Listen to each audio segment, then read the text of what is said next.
বছর আগে জাপানি প্রতিষ্ঠান কানাজাওয়া আইস এমন এক ধরনের আইসক্রিম তৈরি করেছে যা তীব্র গরমেও গলে যাবে না। তাদের এই সাফল্যের পেছনে ছিল একটি বিশেষ উপাদান, যার নাম পলিফেনল। এটি এক ধরনের অ্যান্টিঅক্সিডেন্ট যা প্রাকৃতিকভাবেই ফলমূলে পাওয়া যায়, আর এই পলিফেনল আইসক্রিমের মধ্যে এক বিশেষ গঠন তৈরি করে, যার ফলে তা সহজে গলে যায় না। গলে না যাওয়া আইসক্রিম তৈরি করতে আরো এক ধাপ এগিয়ে গিয়েছেন মার্কিন গবেষক ক্যামেরন ব্রিগস। তিনি গবেষণায় দেখেছেন ট্যানিক অ্যাসিড নামে এক ধরনের পলিফেনল যখন দুধের সঙ্গে নির্দিষ্ট মাত্রায় মেশানো হয় তখন সেই মিশ্রণ এমনভাবে জমে যায় যে সেটি কেটে ফেলা যায়।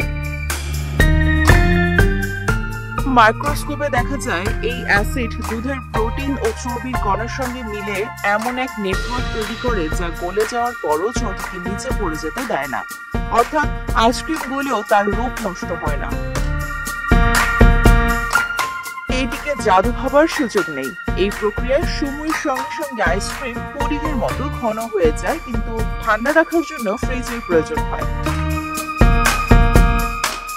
কিন্তু প্রশ্ন হচ্ছে, আমরা কি সত্যি এমন আইসক্রিম চাই যেটি গলে না, মুখে তুললে নরম লাগার বদলে রাবারের মতো টান টান লাগে?